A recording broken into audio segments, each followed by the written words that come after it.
بسم اللہ الرحمن الرحیم نحمدہ ونصلی ونسلم علی رسولہ الکریم۔ قابل صد احترام مشائخ اہل سنت، علماء اہل سنت و جملہ عوام اہل سنت، السلام علیکم ورحمۃ اللہ تعالی وبرکاتہ۔ فقیر محمد شہریار رضا قادری، تمام علماء، مشائخ، جملہ ائمہ مساجد اور ہر طبقے سے تعلق رکھنے والے تمام سنی بھائیوں کا شکر گزار ہے جنہوں نے احقاق حق اور ابطال باطل کی تائید کی اور حوصلہ افزائی کی۔ فقیر کسی سے ذاتی بغض و عناد کی بنا پر کچھ اپنی تقریر میں نہیں کہتا ہے، بلکہ میری ہزاروں تقریروں میں جو اصلاحی مضامین، سائنسی مضامین ہوتے ہیں، اس کے ذریعے میں عوام کو بدعملی سے روکنے کی ایک چھوٹی سی کوشش کرتا ہوں۔ تنبیہاً کبھی جملے سخت ہو جاتے ہیں اور اپنے عزیزوں کو، نو عمر فارغین کو بھی ہدایت دیتے ہوئے کبھی کبھی میں اصلاح کی باتیں کرتا ہوں، اور اپنے بڑے لوگوں کو بھی ادب کے دائرے میں رہ کر جو بھی باتیں کہہ سکتا ہوں وہ میں کہتا رہتا ہوں۔ یہ سارے لوگ جو میری تقریر سنتے ہیں اس کو معلوم ہے۔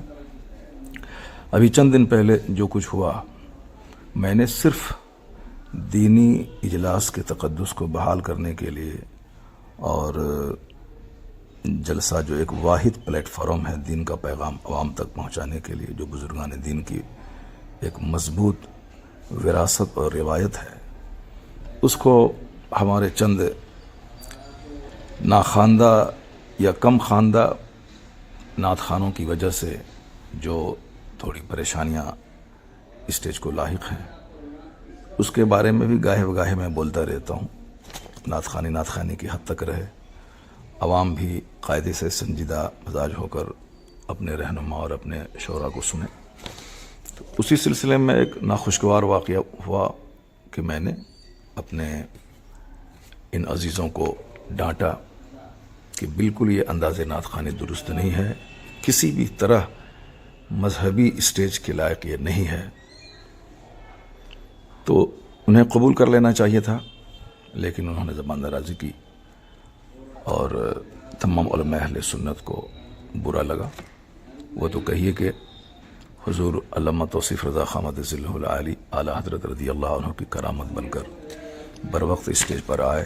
انہوں نے عوام سے اپیل کی کہ مولانا شہریار صاحب جو کچھ کہہ رہے ہیں وہ سچ کہہ رہے ہیں، ان کی تقریر ہوگی۔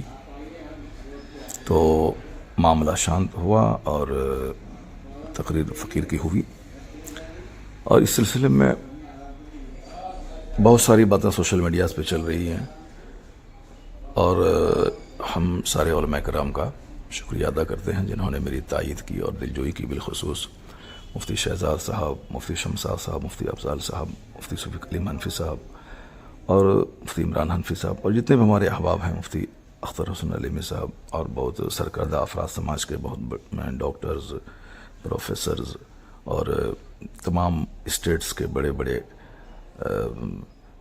لوگوں نے فون کر کے تائیدی جملے کہا۔ میں سب کا شکریہ ادا کرتا ہوں، چونکہ بہت سارے لوگ جلسے سے بالکل کٹ رہے تھے، آ ہی نہیں رہے تھے سننے کے لیے۔ چند کم پڑھے لکھے لوگ ہمارے جلسے میں رہ گئے تھے، تو اس لیے ان لوگوں کو لگا کہ جلسہ مروجہ نعت خوانی اور انداز نعت خوانی سے پاک ہونا چاہیے۔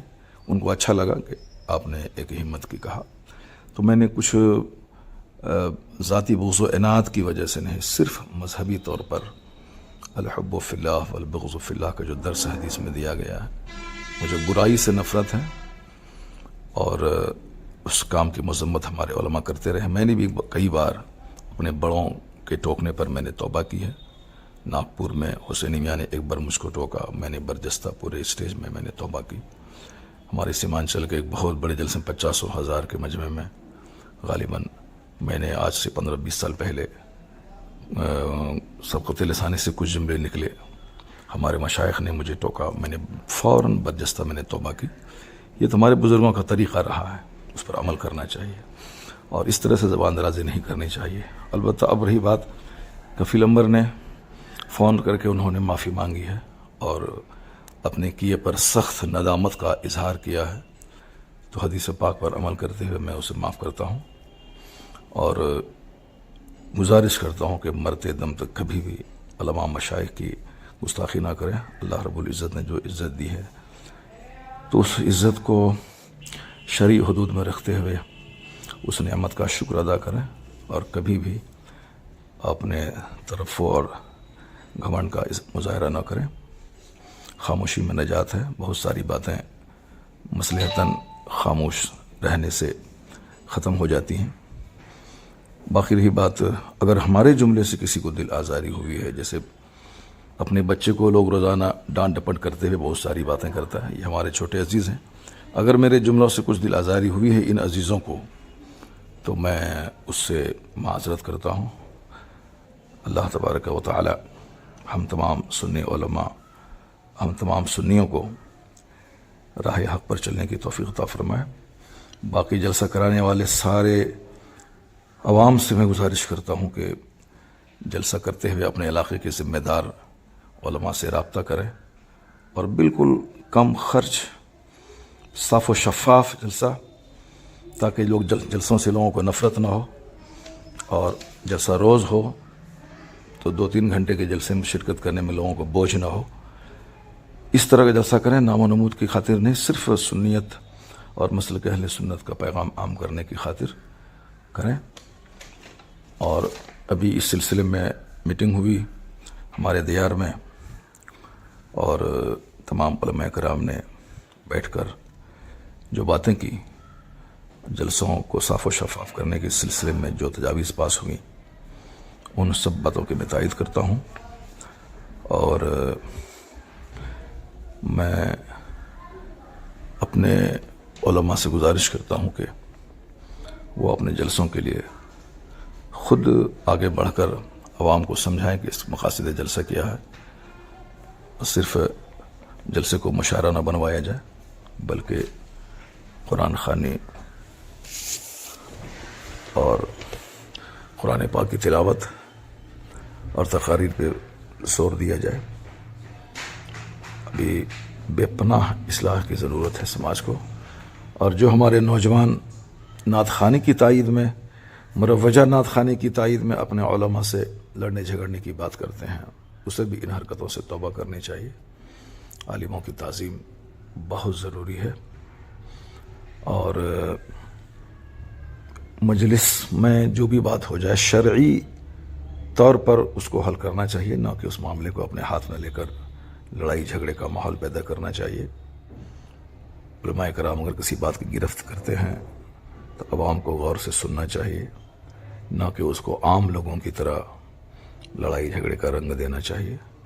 میں ان سارے نوجوانوں سے گزارش کرتا ہوں جنہوں نے جلسے کو دوسرا رنگ دینے کی کوشش کی، خبردار کبھی بھی اپنے علماء کی عزت سے کھلواڑ نہ کریں، علماء کی عزت کریں اور ان کی باتوں کو غور سے سنیں۔ اگر وہ کسی خطا پہ، غلطی پہ گرفت کرے تو اس گرفت کو تسلیم کریں۔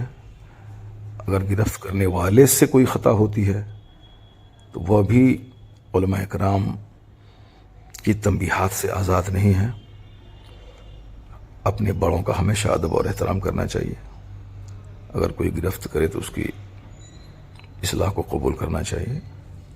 تو میری طرف سے بھی اگر کوئی دل آزار جملے نکلے ہیں، آج بھی ہوں یا کبھی بھی ہوں، میں ان تمام دل آزار جملوں سے رجوع کرتا ہوں، توبہ کرتا ہوں۔ اللہ تعالیٰ مجھے ہمیشہ حق بولنے، حق سننے، حق پر عمل کرنے کی توفیق عطا فرمائے۔ اللہ تعالیٰ مسلک اعلیٰ حضرت مسلک اہل سنت و جماعت کو خوب فروغ اور ترقی دے، اور تمام ذاتی اختلافات، بغض و عناد اور حسد اور کدورت سے تمام مسلمانوں کو بچنے کی توفیق عطا فرمائے۔ آمین۔ وآخر دعوانا الحمد للہ رب العالمین۔